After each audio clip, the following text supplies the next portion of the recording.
bênção na nossa vida é que assim, eles são muito amigos, né? Então eles ficam nos agradecendo. Mas eu acredito que nós lá de Presidente Prudente, o privilégio é nosso de poder estar caminhando com homens que perseveram na fé. E o pastor Daniel contou aqui há pouco, ninguém explica Deus, né? Tem coisas que a gente não consegue explicar, queridos. Quando Deus falou assim, ó, quem deseja cantar? O pastor Daniel passou na fila umas 20 vezes. E aí eu fui passar quase tudo. Porque é assim, ninguém explica Deus. Deus dá o dom conforme a necessidade do corpo. Você acredita nisso? Então Deus deu dons a cada um de nós. E eu tenho certeza que aquilo que Deus começou na sua vida é uma boa obra que Ele é fiel para terminar. Aí, hoje nós temos objetivos porque nós queremos orar pelos pastores de vocês. Quando eu estava me preparando hoje, antes de vir para cá, Deus colocou essa impressão no meu espírito. E de fato um culto de ações de graça, eu desejo que vocês, autoridades, estão lá, possam orar pelo pastor Haroldo, pela pastora Eliane, para que de fato eles possam receber uma unção. Esse mês acho que foi aniversário dos dois, não só do pastor, né? A pastora também. Então, recentemente, ouvindo uma palavra, o pastor que estava sendo conduzido, ele fala a respeito de Gideão. Houve um momento na vida de Israel que quando o povo é levantado para o combate, os 300 que vão guerrear em favor da vontade de Deus, eles erguem as espadas, erguem as tochas, erguem tudo que tem, os cântaros, eles dizem assim, pelo nosso Deus e por Gideão. Sabe o que acontece, queridos? Deus levanta líderes nessa terra. E quando nós entendemos a liderança daqueles que são colocados acima de nós, e nós de fato batalhamos juntos, Deus ele cumpre um propósito. Você crê nisso? Nós precisamos acreditar naquilo que Deus está fazendo. Então a nossa ideia é, antes de sairmos, antes de terminarmos esse culto de ações de graças a Deus, nós possamos a pastora, saúde a eles, para que eles possam conduzir tudo isso. Amém? Mas antes eu quero compartilhar algo com você. Nós trazemos um abraço da comunidade Amor e Graça, comunidade de Louvor e Adoração lá de Presidente Prudente. Nós queremos trazer esse abraço para vocês. A nossa igreja sempre ora por vocês. É muito bom. Pirapó já é do Senhor Jesus. Quantos creem nisso? E vocês fazem parte disso. Amém? Deus está construindo algo aqui. Eu quero falar a respeito de perseverança. Não deixe de perseverar. Essa é a tônica daquilo que a gente vai compartilhar com você hoje. Queridos, uma das coisas mais lindas que você encontra na Bíblia é quando você vai para o livro de Apocalipse e Deus fala nesse livro, o livro da revelação. É quando Deus fala a respeito daqueles que concluíram o trabalho. E Deus tem promessa para pessoas que concluíram. Obrigado, filhote. E Deus tem promessas para pessoas. Ó, fiquei até com voz agora de preletor, hein? E Deus tem promessas, queridos, para nós que concluímos. Porque Deus ele não tem alegria naqueles que deixam e largam do arado, deixam a obra de Deus. Deus não tem alegria nisso. Mas Deus tem promessas em Apocalipse e Ele sempre fala a respeito daqueles que venceram. Então Deus vai dizer, olha, ao que vencer, e Ele vai falar isso 7 vezes, ao que vencer, ao que vencer. E nessas frases, Deus ele sempre traz uma promessa aos vencedores. Ele diz, olha, dar-lhe-eis um novo nome numa pedra cujo você saberá naquele grande dia, falo-ei coluna no templo do meu Pai. E Deus vai falando a respeito daqueles que venceram. Isso nos dá a ideia, amados, de que a igreja precisa perseverar até o fim. Porque Paulo, quando está concluindo a sua carreira, ele diz uma frase que é assim, combati o bom combate, corri a carreira que me estava proposta, guardei a fé. Sabe, se existe algo que nós precisamos aprender como igreja, é que a nossa fé precisa ser guardada. Quando você vai para Efésios capítulo 6, Efésios 6 vai nos falar a respeito do poder da nossa fé. E você vê que lá ela é usada como escudo, está dizendo, olha, o escudo da fé. Lá vai falar da salvação, sobre a espada do Espírito, sobre os pés calçados na preparação do Evangelho da Paz, mas vai falar sobre o escudo da fé. Quando fala sobre fé, fala que é um escudo. Sem fé, nós deixamos de ser blindados por Deus. Então, aquele que foi alcançado e alcançada precisa crer. Crer no que, pastor? Existem mais de 8.000 promessas liberadas para você e para mim, segundo as Escrituras. Então, nós precisamos guardar a fé. Então, perseverar, queridos, eu acredito que os pastores que são mais antigos, nós caminhamos já há mais tempo com Cristo. Perseverar tem se tornado artigo de luxo no cristianismo nos nossos dias. Não encontramos mais homens e mulheres de fato que perseveram na caminhada e na jornada cristã. Por quê? Porque nos nossos dias existem muitas questões das quais são negociáveis. E a palavra de Deus, ela é absoluta, ela não pode ser negociada. Entender a palavra na sua proporção vai exigir de muitos de nós perseverança. Eu tenho falado muito com a comunidade lá, com os pastores, pessoas com quem eu tenho caminhado. Presta atenção, quando Deus nos salvou, quando Cristo nos alcançou, Ele escreveu o nosso nome no livro da vida. É um presente de Deus, uma dádiva de Deus para nós. Mas o primeiro presente que Deus te dá na terra depois da sua conversão é uma cruz. Diga comigo, cruz. Deus te deu uma cruz de presente. Porque Ele falou assim, olha, existem vários tipos de pessoas na terra, mas existe um grupo, que esse grupo deseja caminhar comigo. Então Ele diz assim, aquele que deseja ser o meu discípulo, negue-se a si mesmo, tome a cada dia a sua e siga-me. O presente que Jesus nos deixa é compreender que o Evangelho nem sempre será caminhos de paz e de bênção. O Evangelho pode promover paz na sua vida, na minha pode, mas nós vivemos dias de lutas. E sempre foi e sempre será assim, porque nós temos um inimigo. Eu costumo dizer para as pessoas com quem eu ando, nós falamos tanto de Deus, amados, mas falamos pouco do diabo. Pastor, o senhor deseja enaltecer o diabo? Não, é que em falarmos pouco do diabo, porque a gente não gosta de ficar mencionando, esquecemos que ele existe. E de que nós temos um inimigo que luta para destruir os sonhos e os projetos de Deus na nossa vida. O mundo espiritual é real, queridos. Nós precisamos perseverar nos dias que se chamam hoje, porque Deus deseja concluir a obra dele através da sua e da minha vida. Então eu quero ler com você Marcos capítulo 4. E eu vou dizer para você algumas coisas a respeito desse texto, para que a gente possa aprender como perseverar naquilo que Deus nos confia nas mãos. Quantos já perceberam que perseverar não é algo tão simples? Já percebeu isso? Porque o inimigo, querido, ele não desiste de tirar os sonhos de Deus da sua vida num primeiro ataque. Se você resiste, ele vai tentar de novo. E ele vai tentar de novo. Mas o Senhor Jesus nos ensina, sujeitai-vos a Deus, resistir ao diabo, ele fugirá de vós. Haverá um momento na sua vida, haverá um momento na sua casa, haverá um momento na sua história, que se você de fato perseverar, sendo fiel àquilo que Deus confiou nas suas mãos, ele vai bater em rede. A questão é que a igreja dos nossos dias para antes, porque ela não consegue discernir os tempos e as estações.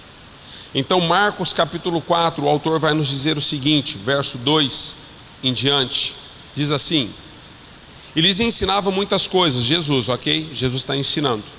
E lhes ensinava muitas coisas por parábolas, dizendo em seu ensino: ouçam, o semeador saiu a semear. Enquanto lançava a semente, parte dela caiu à beira do caminho, e as aves vieram e a comeram. Parte dela caiu em terreno pedregoso, onde não havia muita terra, e logo brotou, porque a terra não era profunda. Mas quando saiu o sol, as plantas se queimaram e secaram, porque não tinham raiz. Outra parte caiu entre espinhos, e cresceram e sufocaram as plantas, de forma que ela não deu fruto. Ainda outra parte caiu em boa terra, germinou, cresceu e deu boa colheita, a 30, 60 e 100 por um. Vamos trabalhar um pouquinho? Quero falar um pouquinho sobre isso com você. Queridos, eu queria muito que a teoria que tantas vezes é defendida sobre o triunfalismo, sobre a percepção da igreja equivocada às vezes a respeito desse assunto, eu queria muito que ela fosse real. A teoria do pensamento positivo, eu queria muito que isso fosse uma realidade, uma verdade nas nossas vidas. Mas eu estou caminhando com Jesus há 31 anos, e ao longo desses 31 anos eu tenho percebido que pensamento positivo, triunfalismo, ele não é uma realidade. Porque esse é o tipo de teoria que não se sustenta nas nossas vidas quando você olha para a Bíblia. Quando você olha para as Escrituras, você vai ver que existem homens e mulheres de Deus que passaram por dores profundas. Eles enfrentaram dias difíceis, e por mais que eles tivessem pensamento positivo sobre aquilo que eles estavam vivenciando, a realidade deles não mudou. Porque havia um propósito maior. O autor aos Hebreus vai nos falar a respeito disso. O propósito pelo qual Deus levantou alguns homens, algumas mulheres na face da terra, eles sequer viram com os próprios olhos humanos aquilo que Deus havia prometido se cumprir. Eles lutavam por uma esperança, e por uma terra e por uma pátria que era muito maior do que aquilo que nós vemos na terra. Então deixa eu dizer para você, queridos, eu quero muito que essa visão triunfalista, que essas questões de pensamento positivos pudesse mudar a nossa vida. Elas nos ajudam, pastor? Nos ajudam, mas elas não são a essência. Eu conheço pessoas dentro da minha família, dentro de outras famílias, pessoas que são enfermas, querido, por mais que eles digam assim, olha, eu não estou doente, eu não estou doente, eu não estou doente. Quando vai no médico, os diagnósticos ainda continuam sendo o mesmo. E elas estão todo dia dizendo, eu não estou doente, eu não estou doente, eu não estou doente. Não tem a ver com pensamento positivo. Tem a ver com o propósito de Deus sobre as nossas vidas. E quando nós passamos por alguma fase, por alguma etapa da vida, nós temos que entender que quando Deus nos deu sementes, diga comigo, sementes, boa semente para semear, nós semeamos, mas nós temos um opositor. E existem muitas boas sementes que você e eu semeamos, e as sementes são boas, queridos. Outros textos, outros evangelhos falam sobre essa mesma aplicação da parábola da semeadura. Lá você vai ver que o autor define como a boa semente. A semente era, mas a primeira fase da semente, ela cai no solo e as aves comem e roubam a semente. Muitas pessoas nos nossos dias deixam de perseverar, porque quando elas lançam a semente que receberam na terra, a semente é roubada. Pastor, me explica isso de maneira mais clara. As aves do céu são os demônios, queridos. Nós estamos numa luta contra principados e potestades, Efésios capítulo 6. Existem coisas que você vai fazer na vida que não é contra a carne e o sangue que você está lutando. Existem coisas que eu e você estamos enfrentando na vida, que quando nós iniciamos a semeadura, e eu amo essa parábola. Sabe por que eu amo essa parábola, queridos? Porque Jesus poderia ter nos contado muitas outras parábolas, mas ele vai no cerne na questão. Por quê? Porque semeadura traz uma expectativa, traz um desejo, traz uma ânsia de ver se vai gerar o fruto ou não. Porque os agricultores, principalmente daquele período, eram assim, eles dependiam dos tempos das estações. Equipamentos agrícolas que nós temos hoje, tantas intervenções na terra que nós temos hoje, não havia naquele período. Então todo agricultor, ele dependia 100% da natureza e da vontade de Deus. Então uma vez que ele semeava, ele ficava na expectativa do quê? De ter chuva no tempo certo, de não ter uma geada, de que de fato a plantação pudesse dar o fruto que ele tanto esperava. Então Jesus, ao iniciar com essa parábola, ele inicia uma questão de expectativa. Os ouvintes estão dentro dessa condição, como você agora. Onde que ele vai chegar com isso? Porque eles estão ouvindo. E ele está dizendo, olha, a semente é boa, mas existe um mundo espiritual que não pode ser ignorado. Porque as aves, as rapinas, as aves dos céus, elas precisam ser consideradas, para que você não se frustre e depois você denomine as suas lutas e tristezas ao livrar você de uma perseverança. Quando a nossa semente é roubada, queridos, muitos de nós desistimos do plantio, porque elas foram roubadas. Nós iniciamos um projeto, semeamos na terra, nós iniciamos um grupo, um relacionamento, iniciamos o ministério, nós iniciamos sonhos, nós iniciamos o chamado, a vocação, mas os principados e potestades se levantam para nos desanimar da perseverança, porque existem um grupo de pessoas que já para nesse período. A semente foi roubada, eles já não seguem mais, porque eles são fracos, crianças espirituais, ainda não foram enraizados, não germinaram, então eles param no primeiro processo. Mas sabe o que é lindo da parábola?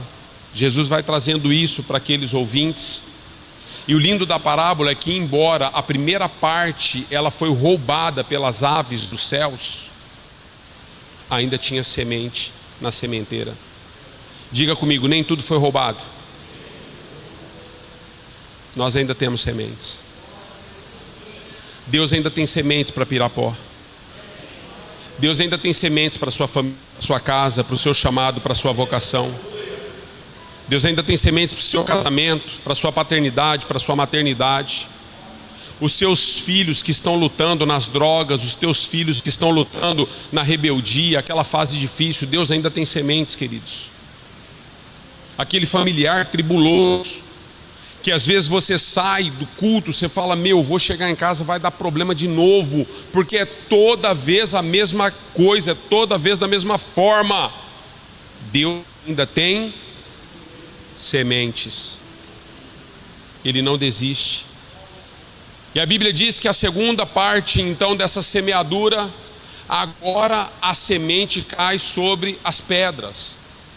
Em primeiro lugar ela cai na terra, queridos, mas quando ela vai firmar raiz debaixo da terra, a profundidade da terra, ela encontra rocha, ela encontra pedras, e a raiz não consegue sustentar a planta. Você já parou para avaliar quais são as pedras no seu caminho, na sua jornada cristã? O que seria, pastor?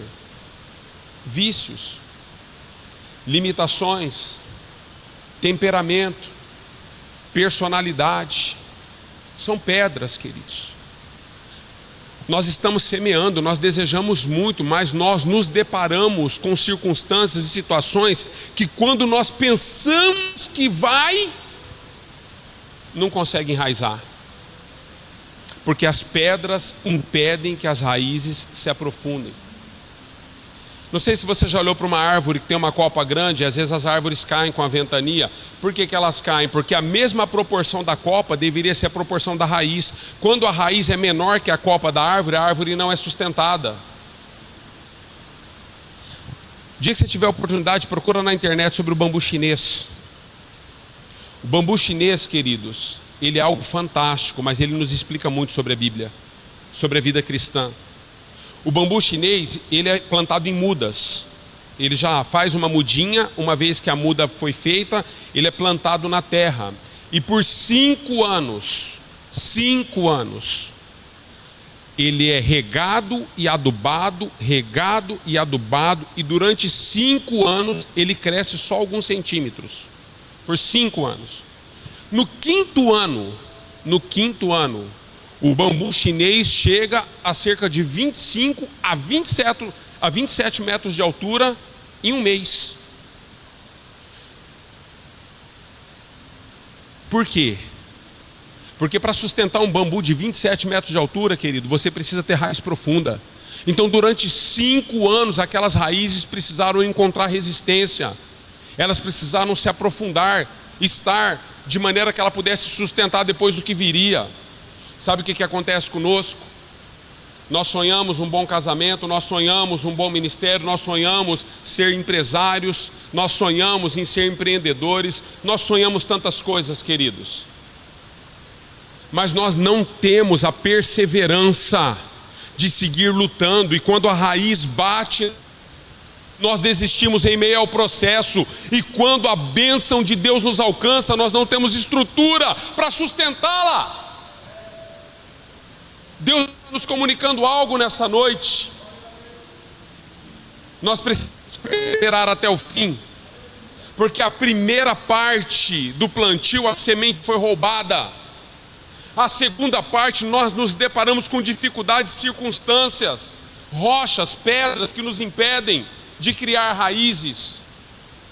Mas vai piorando, porque a terceira parte, queridos, desse processo, diz que agora a semente, ela encontrou uma terra que de fato ela conseguiu enraizar, ela germinou, ela cresceu, mas na hora de dar frutos, os espinhos também cresceram e a sufocaram. Deixa eu dizer algo para você. Eu e você plantamos tantas coisas em Deus, amados, e de repente, nós que deveríamos crescer, frutificar, ser reconhecidos, estabelecidos, levantados, honrados, os espinhos crescem e nos sufocam.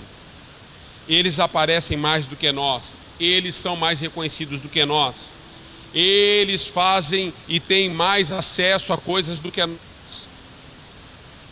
E um outro grupo de pessoas nos nossos dias, se dizendo igreja, conseguem vencer a fase da semente roubada, conseguem vencer a fase da raiz nas pedras, mas quando chega aqui mexe com orgulho, porque aí é o momento do reconhecimento. Você deveria ser reconhecido, mas agora os espinhos te sufocaram. Quem são os espinhos, pastores? Pastor, é aquele grupo de pessoas que você cresceu junto na igreja, que quando você era tudo terra, você veio aqui fazer o alicerce junto. Quando não tinha nenhuma dessas estruturas, você virou à noite aqui ajudando os vossos pastores. Todo evento que tem na cidade, vocês são os primeiros a chegar, são os últimos a ir embora. E você foi se relacionando com esse grupo de pessoas. Em um determinado momento da sua vida cristã, essas pessoas percebendo que agora você cresceu, enraizou e você vai dar fruto, eles te sufocam. Porque eles até permitem que você cresça igual a eles, mas nunca permitem que você cresça mais que eles. Porque se você for crescer mais que eles vão te sufocar. Então muitas pessoas param nesse momento da trajetória cristã, porque eles não conseguem suportar o fogo amigo. Diga comigo, fogo amigo. Você sabe o que é fogo amigo? Quando você vê exércitos em campo de batalha, queridos, existem momentos, se você pegar sobre a história das guerras, você vai aprender sobre fogo amigo. Hoje nós temos muita tecnologia para evitar isso, mas, por exemplo, você pega as guerras passadas, o que é fogo amigo? Às vezes, o exército que você estava combatendo contra ele, vinha contra você, e estava todo mundo agora em campana, todo mundo esperando o momento para atacar o exército inimigo. Mas às vezes os exércitos, os blocos, os pelotões se dispersavam e eles não tinham uma comunicação, porque não dava para cruzar o campo de batalha. E às vezes eles se perdiam geograficamente e eles vinham de encontro um para o outro, no mesmo pelotão, era do mesmo exército. Mas no susto, alguém abria fogo. Então você era morto pelos próprios amigos ou matava os próprios amigos. Isso é chamado de fogo amigo. Uma coisa, queridos, é nós sermos apunhalados pelos inimigos, porque nós esperamos que assim seja. Outra coisa é quando você gasta a sua vida pelo reino, por uma denominação, por uma placa, e quando você menos espera, o fogo amigo te alcança. Pessoas que não suportam ver brilhando através de você. E nesse momento muitos de nós precisamos perseverar. Hoje de manhã nós temos 2 cultos no domingo de manhã. No segundo culto eu tive que atender uma família. As filhas estavam desistindo de seguir na igreja. Eu ouvi os pais, ouvi as filhas. Meninas já jovens, 19, 17 anos. Eu fui ouvi-las. Ouvi elas pacientemente. Sabe o que acontece, queridos? O resumo da ópera é que existe um momento na nossa vida, como houve na vida dessa família, que quando nós somos confrontados a ponto de amarmos mais a Deus do que a nós mesmos, nós às vezes temos uma crise de identidade. Qual foi o resumo da ópera? Eu falei para eles, agora é a hora de vocês amarem mais a Deus do que a si mesmo, ou seguir amando a si mesmo por justiça humana e própria e deixarem tudo. Porque nós gritamos pelos nossos direitos, pelo nosso reconhecimento, porque muitas vezes nós lutamos com coisas que não tem nada a ver com a igreja e não tem nada a ver com Deus, são complexos de inferioridade que nós carregamos pela existência da humanidade, que de geração em geração nos persegue, porque muda de pai para filho, de filho para neto e vai. E aí nós falamos, pastor, isso é uma maldição hereditária. Deixa eu dizer para você, isso é o pecado, amados. Nós vivemos debaixo de uma lei, a lei do pecado e da morte, e vivemos debaixo de uma outra lei, a lei da vida em Cristo Jesus.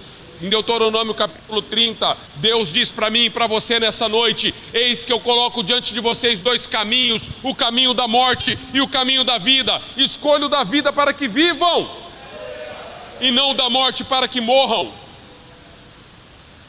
Deus está fazendo isso, nos ensinando que nós precisamos perseverar, porque isso aqui não se constrói, queridos, a toque de uma mão.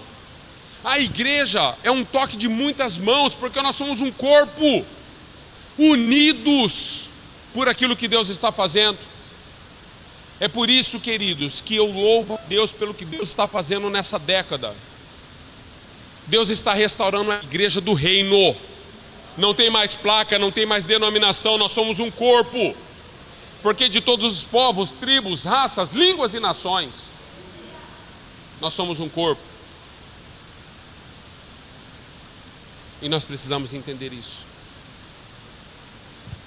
Mas ainda tem semente. Quantos podem dizer amém? Quarto momento dessa parábola é que agora a semente é lançada e ela cai em boa terra. Deixa eu dizer algo para você, irmãos. Foi só uma vez a semeadura. Queria que você entendesse isso. Ela sofreu 4 etapas. O semeador não saiu para semear 4 vezes. O semeador saiu com sementes e foi semeando. E enquanto ele semeava, aconteceu esses 4 fatos. Mas a semeadura foi uma única vez. E deixa eu dizer para você, Jesus não vai te salvar uma segunda vez, Ele já te salvou. Ele não vai escrever o seu nome uma segunda vez no livro da vida, Ele já escreveu. Jesus não vai estender a mão para você uma outra vez, a mão está estendida. É uma semeadura, queridos. Mas nós vivemos as etapas. Mas agora nós chegamos na boa parte da parábola. Porque nessa 4ª etapa da semeadura, diz que a semente caiu em boa terra. Diga comigo, boa terra. Existe uma terra, queridos. Existe uma terra. E quando nós então chegamos nesse processo da boa terra, diz que agora a árvore, de fato, ela se torna frondosa. E ela vai germinar, e ela vai crescer, e ela vai dar frutos, e ela vai dar muitos frutos. A 30, 60 e 100 por 1. E eu quero falar sobre isso com você. A primeira semeadura, a primeira parte da semeadura foi roubada. A segunda nasceu e não cresceu. A terceira nasceu, cresceu e não deu frutos. Mas a quarta, ela nasceu, cresceu, vingou, produziu, deu frutos a 30, 60 e 100 por 1. Eu quero falar sobre isso com você para finalizar. Quando você dá frutos a 30 por 1, 30 por 1 significa que Deus tirou você daquela condição que você estava, de miséria espiritual, emocional, física e até financeira. Quantos se lembram como você chegou na igreja? Você não tinha um gato para puxar para o rabo. Que quando você chegou na igreja, se em muitos momentos da sua vida cristã alguém não levasse uma cesta básica na sua casa, ou ajudasse você com uma conta de água, uma conta de luz, você se lembra de onde Deus te tirou? Como era o seu casamento, se alguém não intervisse no seu casamento? na sua maternidade, na sua paternidade, como que você chegou? 30 por 1, queridos, significa que Deus te tira desse quadro, porque agora você está produzindo fruto.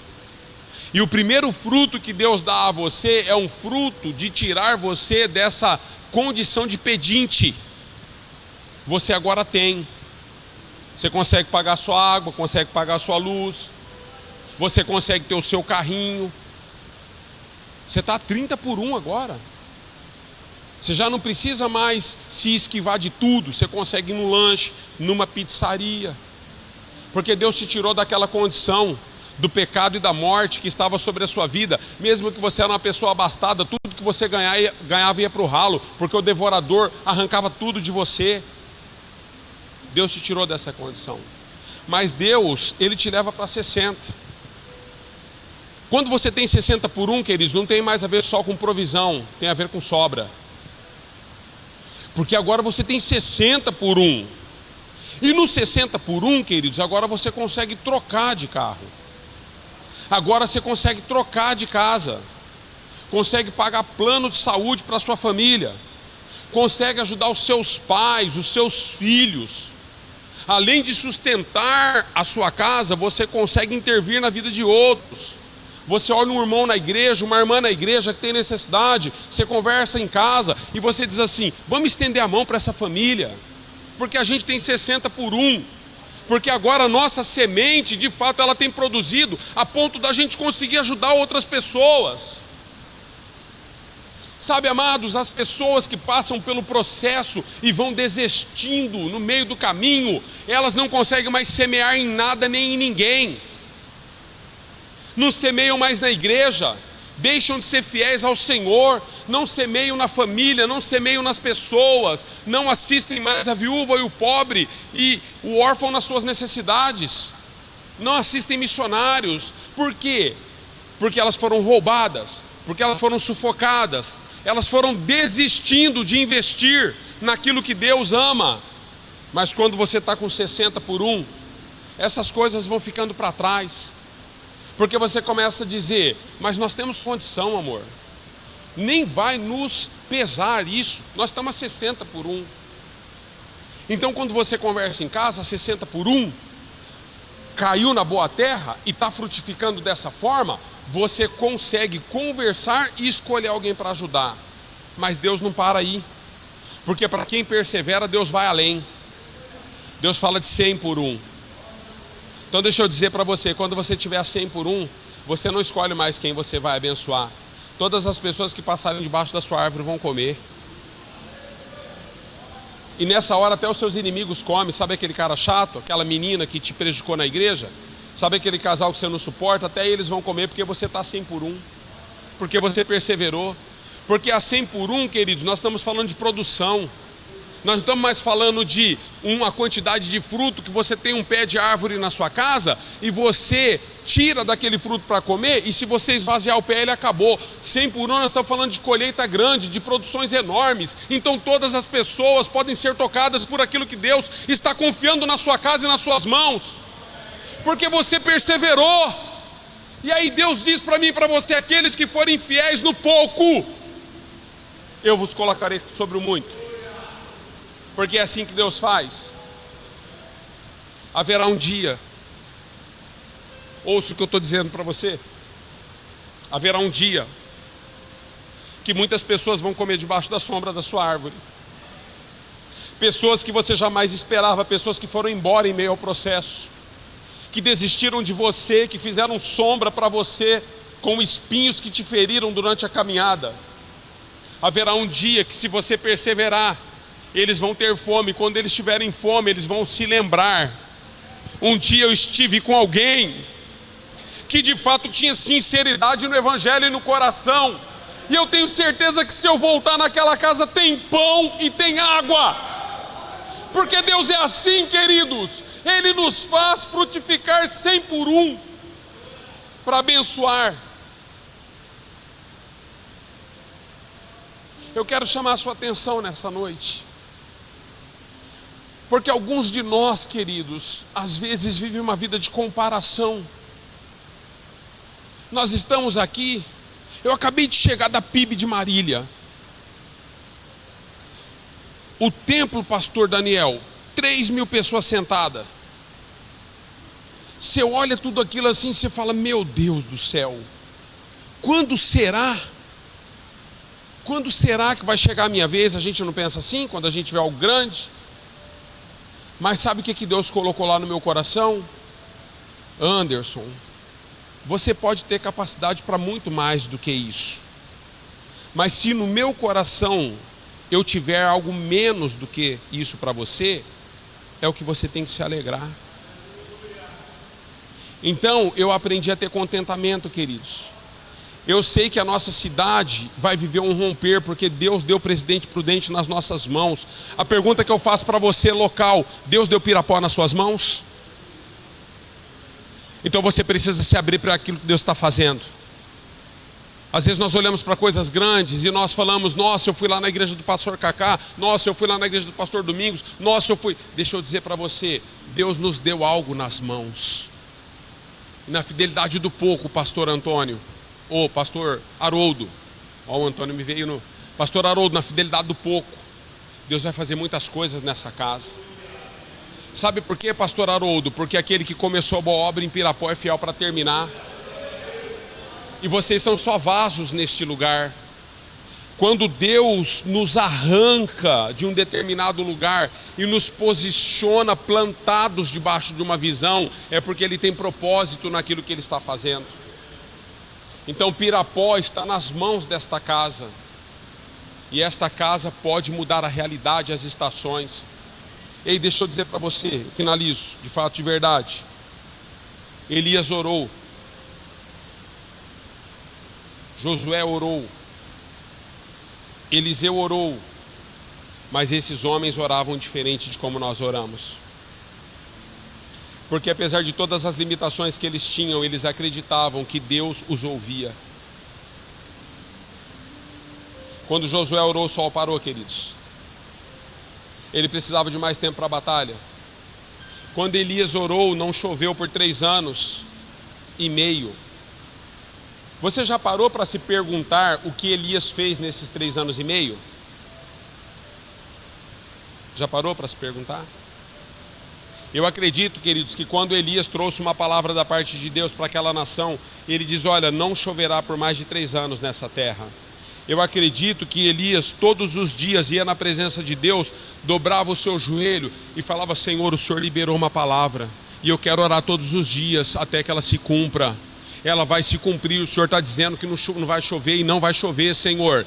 Então todos os dias Elias ia na presença de Deus e ele dizia, Senhor, eu creio na tua palavra. A palavra que o Senhor liberou, a palavra que o Senhor estabeleceu, não vai chover. E no outro dia ele dizia, Senhor, eu creio, não vai chover. A tua palavra não muda. O Senhor não é homem para mentir, nem filho do homem para se arrepender. Senhor, eu creio, Senhor, eu creio. Mas sabe o que nós fazemos, queridos?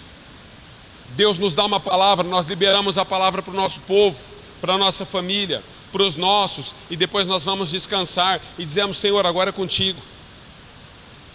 Você precisa perseverar. Você precisa perseverar. Isaías 54:13 diz, os vossos filhos são herança do Senhor e grande será a paz deles na terra. Nós temos um filho de 28. Eu namoro com aquela menina ali, ó, há 35 anos.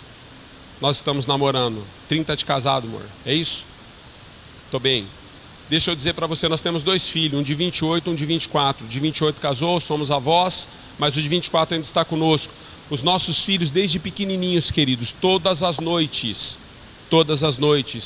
eu impunha a mão na cabeça deles ao deitar, e eu declarava, filho, existe uma palavra e uma promessa do Senhor para a sua vida.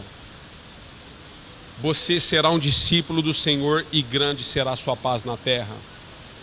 E eu insisti nisso por todos os anos, queridos. Os meus filhos são discípulos do Senhor. O meu netinho está aí, já está sendo também. E a gente tem a paz do Senhor dentro do nosso lar, da casa dos nossos filhos. Sabe por quê? Diga comigo todos os dias. A igreja primitiva, ela se reunia todos os dias. Nas casas e no templo. Você precisa entender isso. E eu preciso fortalecer isso em você. Diga de novo, todos os dias. Se você pretende que a colheita do Senhor seja nessa proporção, você precisa perseverar todos os dias.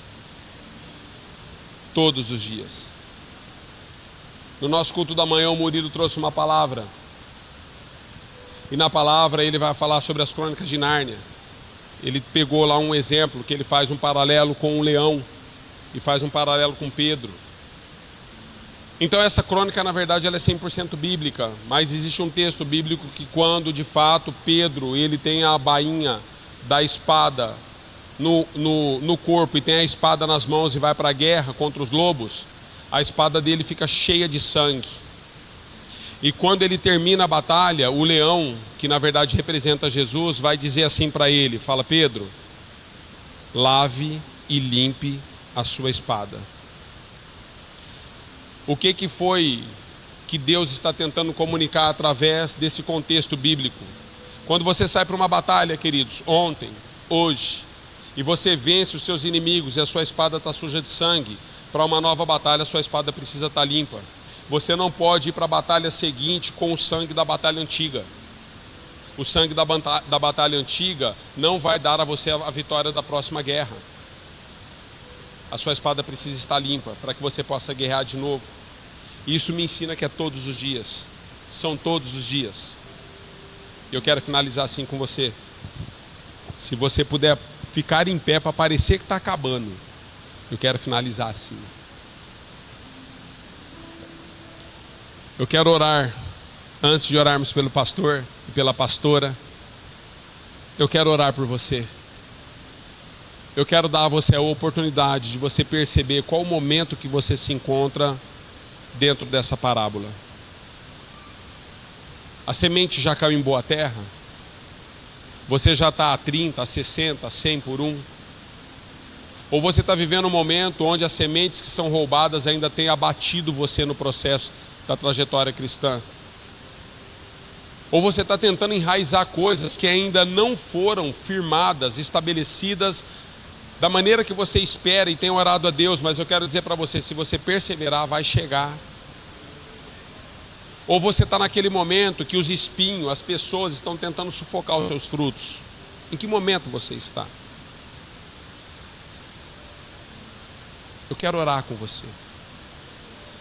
Sabe por quê? Porque eu acredito que se você entender o que você ouviu hoje e você viver isso de maneira espiritual, Deus vai mudar a sua sorte. Deus já mudou minha sorte muitas vezes, queridos. Esses pastores caminham conosco, Deus tem nos desenvolvido nisso tudo e a gente tem podido compartilhar muitas questões. Estou com essa carinha assim que parece que não viveu nada, é que eu rodei de pneu cheio. Mas a gente já viveu muitas experiências com Deus. E em todas elas, queridos, eu sempre tenho compartilhado da fidelidade do Senhor. E Deus quer fazer isso na sua vida.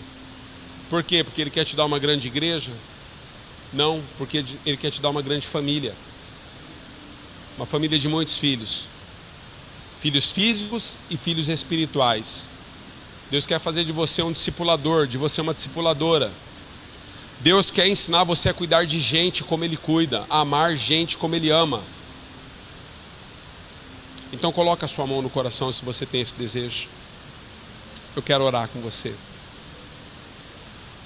Pai, em nome de Jesus, nós estamos aqui nessa noite.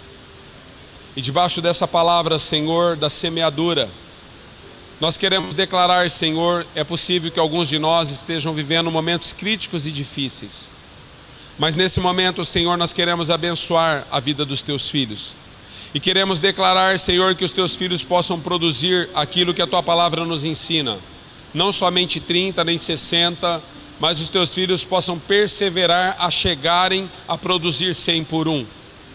E quando os teus filhos estiverem nessa fase, Senhor, que não haja limite para eles. No demais, Pai, aqueles que estão enfrentando lutas, estão pensando em desanimar no processo, em entregar coisas que o Senhor confiou nas mãos deles no processo, que o teu Espírito Santo possa convencê-los que ainda existem sementes. A sementeira está nas mãos dos teus filhos. Eles podem semear até que caia numa boa terra. E ao cair na boa terra, Senhor, os teus filhos tenham a sorte, a realidade deles completamente mudada e transformada. Assim nós oramos por cada um, na autoridade do nome de Jesus, e te pedimos perdão por identificação. Perdoa-nos, porque muitas vezes temos parado em meio ao caminho e não temos concluído a tua obra. Assim eu abençoo a casa e a vida dos teus filhos. Em nome de Jesus, a igreja diz amém. Toma o seu assento. Quero chamar aqui o pastor Haroldo. Posso descer aqui e dar microfonia se descer? Vamos tentar, não dá, né?